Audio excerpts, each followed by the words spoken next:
من الشيطان الرجيم بسم الله الرحمن الرحيم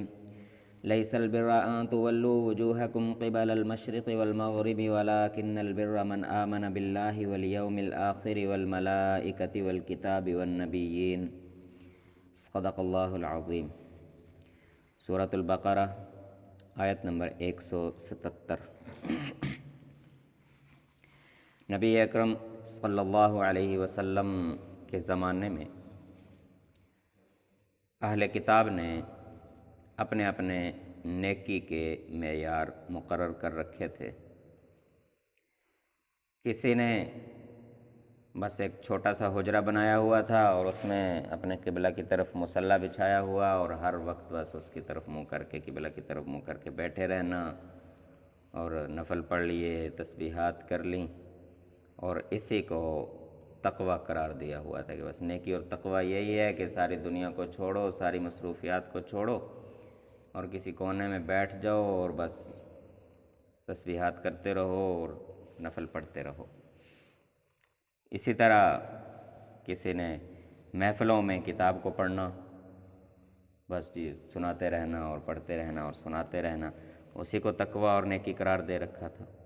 ہمارے ہاں بھی یہی چلتا ہے کہ ہر کسی نے اپنے اپنے دائرے لگائے ہوئے ہیں اور اسی کو نیکی اور تقوی قرار دے کر وہ اسی پر بیٹھے ہوئے ہیں۔ تو ضرورت یہ تھی کہ یہ اختلاف ختم ہو جائے، اللہ تعالیٰ کی طرف سے وضاحت کے ساتھ، صراحت کے ساتھ ایک نصاب مل جائے جس میں ہر وہ عمل بتا دیا جائے کہ جو کرنا ایک ایمان والے کی ذمہ داری ہے۔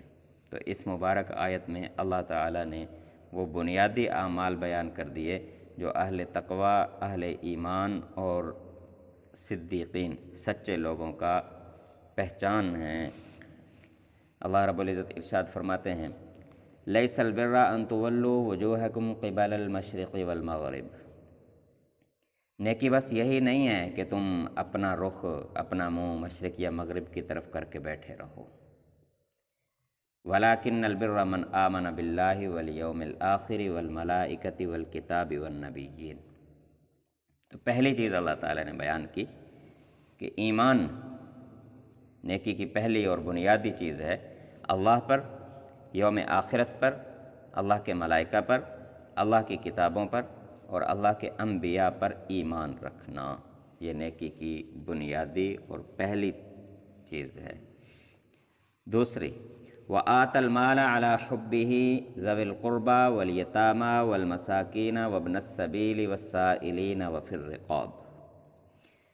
نیکی کی دوسری پہچان اور دوسری علامت اور دوسری ذمہ داری یہ ہے کہ اپنا مال اللہ کی محبت پر خرچ کرنا، خالص اللہ تعالیٰ کی رضا کے لیے اللہ کی محبت میں خرچ کرنا، اور خرچ کہاں کہاں پر کرنا؟ ذوی القربہ، اپنے رشتہ داروں پر،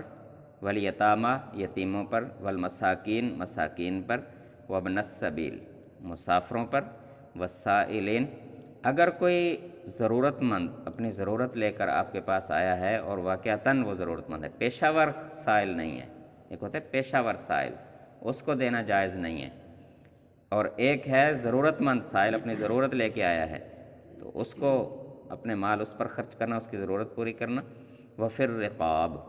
اور گردنیں چھڑانے میں اپنا مال خرچ کرنا۔ یہ گردنیں چھڑانے میں دو چیزیں آتی ہیں، ایک وہ جو لوگ کسی کے غلام ہوتے تھے اور وہ غلامی میں رہ کر ایمان و عمل کی اور آزادی اور عزت کی زندگی بسر کرنا ان کے لیے مشکل تھا،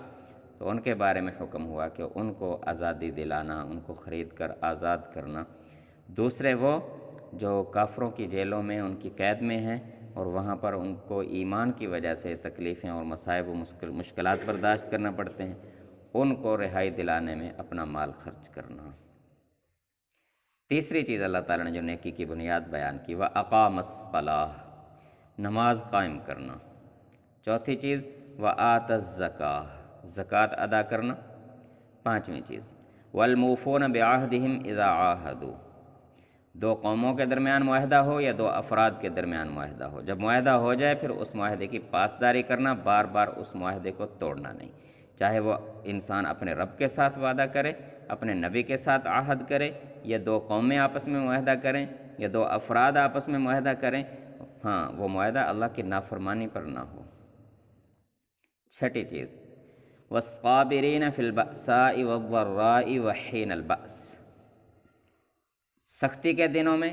جنگوں کے حالات میں جو تکالیف اور مشکلات اور مصائب آتی ہیں ان میں صبر کے ساتھ، ثابت قدمی کے ساتھ ڈٹے رہنا،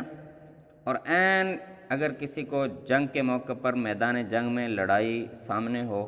دشمن کے ساتھ، ظالموں کے سامنے، اس وقت وہاں پر صبر کے ساتھ ڈٹے رہنا۔ یہاں پر اللہ تعالیٰ نے 2 مرتبہ یہ جنگ کا ذکر کیا۔ ایک یہ ہوتا ہے کہ جس قوم کے ساتھ کوئی جنگیں شروع ہو جائیں، ظالموں کی طرف سے، کفار کی طرف سے حملہ شروع ہو جائے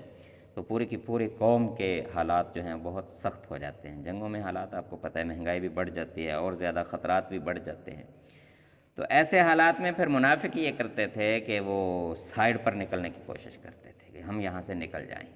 ہم اپنی قوم کے ساتھ تکلیف اور مشکلات اور مصائب میں گھرے نہ رہیں۔